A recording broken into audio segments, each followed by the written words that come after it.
we are going to switch gears here to U.S.-Ukraine relations. I guess that's the best way to talk about it. Very happy to be joined here by Ben Becker, editor-in-chief of Breakthrough News, to discuss Zelensky, who is at the UN General Assembly and also coming to Congress for money. Ben, thanks so much for being back with us. Thanks for having me again. Well, Zelensky is back. I feel like he was just here. He spoke at the UN General Assembly and did some of those, things that happened at the UN General Assembly, but he will be imminently descending upon Congress. Give us a sense of what's the agenda, what's he doing here, and what can he expect? Oh, the same thing he does every time he comes here. He's coming for more money. It feels a bit like a Groundhog Day, where we've seen this. And it's sort of the same story over and over again. Perhaps the initial theater or drama of it may have been there the first moment. But now that it's happened again, I think many people are tired of it, are fed up with it. He's here for another $24 billion, which Joe Biden is already been, sort of paving the way for and has promised. And so today he went to Congress. He met with Kevin McCarthy, who, despite sort of pretending to be kind of critical or anti-war, apparently was very obsequious in the meeting and saying, please just tell us what you need to win and give us the right talking points so we can convince everyone else that you can really win this war. And then he went to the Pentagon, which I think was actually, he goes to Congress for the money and then he goes to the Pentagon for his sort of marching orders. He also laid a wreath at the Pentagon 9/11 memorial, which I actually thought was a bit rich. Of course, it's sort of, for people who are in the anti-war movement, we know how 9/11 is always instrumentalized and how it's been utilized for the forever wars. And I guess for a guy who wants to have a forever war, a new forever war, why not make it about 9/11? He thinks that people are so dumb that we're just going to kind of fall for that and say, here, please take tens of billions more in an unwinnable war, a war that could end, a war that, frankly, from a military standpoint, already is basically at a kind of stalemate, or worse even for Ukraine, that really they should be in ceasefire, peace negotiations if this was a policy guided by anything reasonable or sort of a sober assessment of the correlation of forces. But instead, it feels like we're going to just endless escalation and endless amounts of resources that could be used on the people of the United States or on other good causes around the world.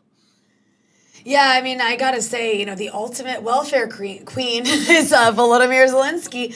It is really incredible. I mean, the way that everybody else has to constantly tighten their belts is like, we're constantly denied in America any sort of like level of safety net or security. But when it comes to war, and, Zelensky's sort of like the ultimate lobbyist at this point for the most important war at the moment, there's always money for it. But I think there's a few other interesting things happening in the backdrop of this, Ben, and that is the fact that you have countries like Poland and Slovakia and Hungary being sued by Ukraine because Ukraine wants to like dump its grain in these countries. And now Poland this is like more, newsy, but Poland is saying it refuses to arm Ukraine anymore. Can you explain what's going on here? It looks like Ukraine is basically having some fights with its friends, although I guess, I don't know if you can qualify Ukraine and Poland as friends given their history, but in this war, they've been friends.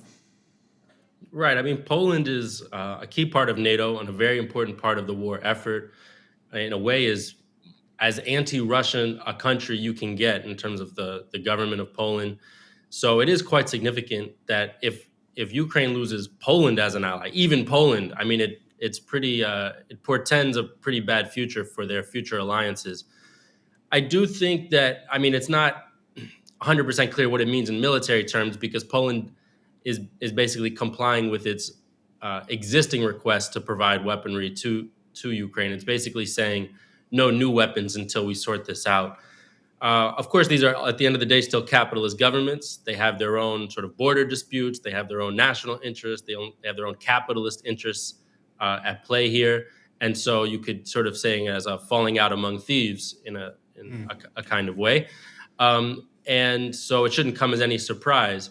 But it is quite shocking, the attitude and conduct of Zelensky. I felt the same thing just looking at his body language. Look in this B-roll here at the UN. I mean, he's like so like angry and tense, and he's basically carrying himself around the world like everybody owes him uh, billions of dollars in endless aid.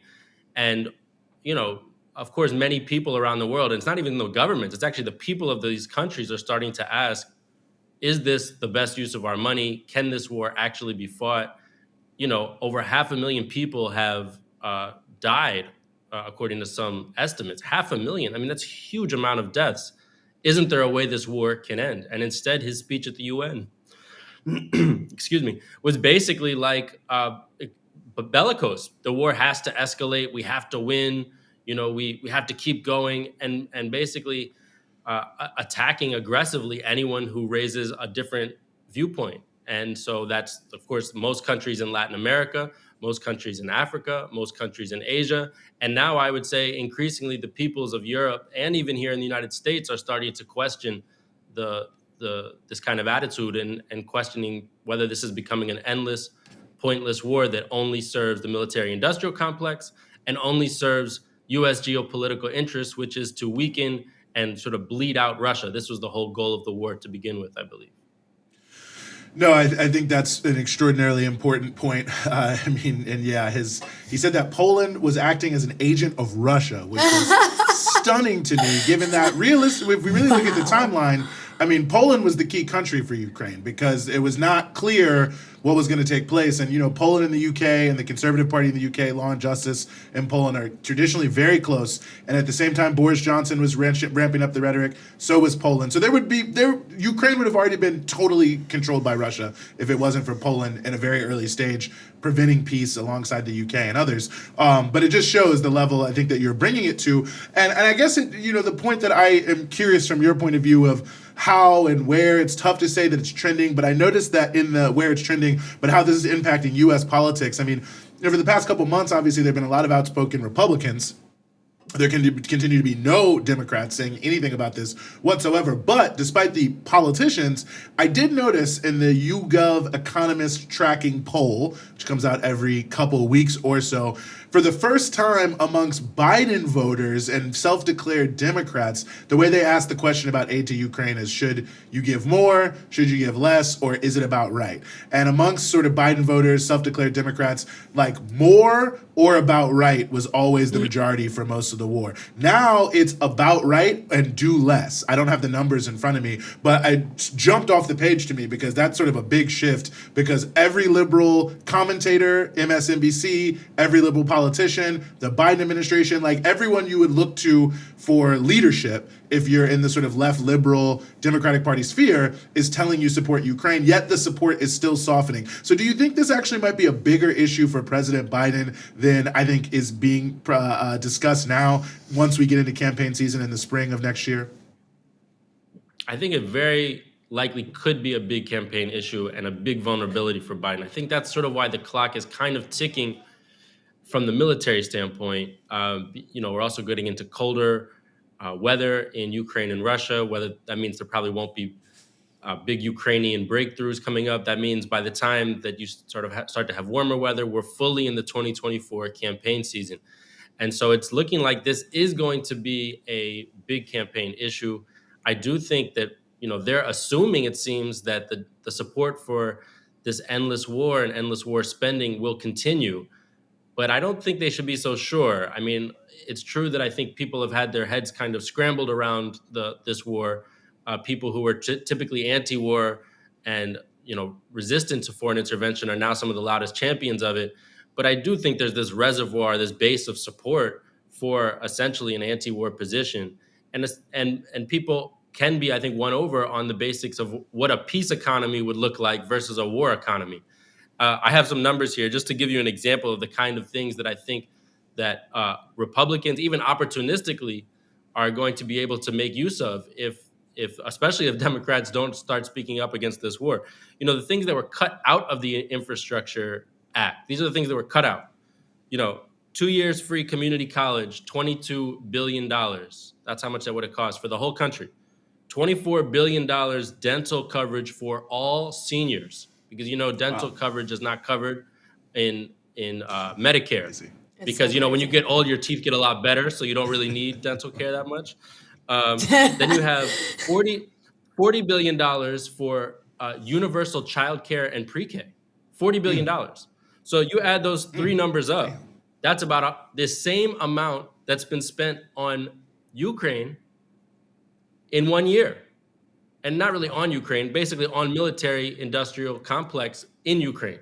So, I mean, this is all the basic strategic professed priorities of the Democratic Party and the Democratic Party base are to expand the quality of life, the social programs, that the huge gains in productivity in this country, the huge profits that are being made by Wall Street tycoons and big tech, that these should actually be used to improve the country, improve the country's infrastructure, high-speed rail. Again, that got $10 billion or something, 1/10, in other words, of what's being used to basically lead for the meat grinder of the Ukraine war, the slaughterhouse really of just sending constant weapons, which means constant death, destruction of the country of Ukraine, the actual territory and the land, this fertile agricultural zone just being wrecked.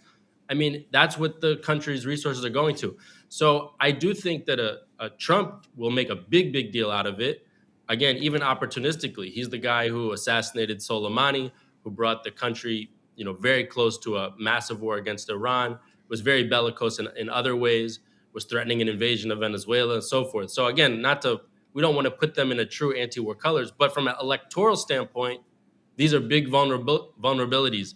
If the Democrats are seen as the war party and the Republicans present themselves as the anti-war party without any real pushback. Of course, that means we need real pushback from the anti-war movement. Indeed. Well, we are through the looking glass on this one. But as always, Ben Becker, Editor-in-Chief of Breakthrough News, I really appreciate you being willing to come on to the Freedom Side. Till next time. Of course.